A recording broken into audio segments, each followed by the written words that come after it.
अस्सलामु अलैकुम dear viewers, आपके फेवरेट इंफॉर्मेटिव चैनल हकाइक टीवी से आपकी खिदमत में हाजिर हैं। हमारा आज का मौजू गुफ्तगू बर्फ़ी है।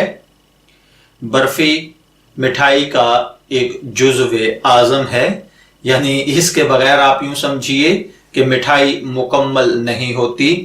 अगर घर में बनाई जाए तो दूध, खोया, सूजी, मैदा और चीनी से बनाई जाती है, यही खाने वाली होती है।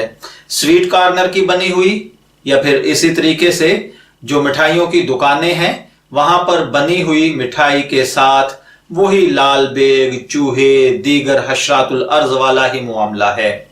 मैंने खुद अपनी इन आंखों के साथ मिठाई के शीरों के अंदर से लोगों को चूहे और बिल्लियां मरी हुई निकाल कर फेंकते हुए देखा है और फिर उसी शीरे के अंदर गुलाब जामुन और बर्फी और दूसरी चीजों को बनते हुए भी देखा है। पता नहीं लोग कैसे खा लेते हैं। सिर्फ आप इतना देख लीजिए कि उसको चांदी के वर्क लगाकर चमकाया जाता है और सादा लोग जाहिरी चमक दमक से मार खा जाते हैं। अंदरूने खाना उनके कारखानों के अंदर उसके ऊपर क्या बीतती है, मैंने अपने इन गुनाहगार आंखों से देखा है कि इसके लिए जो मैदा और जो चीजें तैयार की जाती हैं, हत्ता कि बर्फी के खोए को मैंने लोगों को देखा है कि वो पांवों के साथ मसल के उसको मुलायम कर रहे होते हैं। इसलिए मेरे भाइयों, जब भी आपका बर्फी खाने को मन करे तो अपने घर में अपनी आंखों के सामने तैयार करवाइए, बाजारी चीजों पर मत जाइए। बहरहाल अगर बात की जाए इसके ग़िज़ाई अज्जा की तो इसमें 30 से 40% तक कार्बोहाइड्रेट, 25% प्रोटीन, 100 ग्राम के अंदर 250 कैलोरीज, नशास्ता और चर्बी पाई जाती है।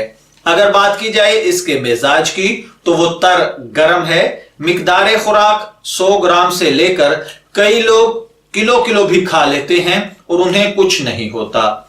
अगर इसके फवायद की बात की जाए तो ये देर से हजम होती है, नफख पैदा करती है, घर की बनी हुई दिमाग के लिए मुफीद है, लजीज भी होती है, तफरीह मजा जरूरी नहीं होती, असल होता है आपके जिस्म की जरूरत।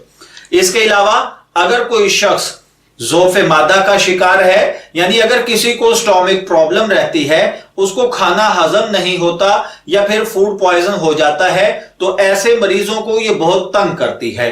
देर से हजम होती है, पेट को बोझल कर देती है, तबीयत पे भारीपन आ जाता है। इसलिए अगर आपके साथ ये प्रॉब्लम्स हैं तो खुदारा बर्फी का ज्यादा इस्तेमाल छोड़ दीजिए।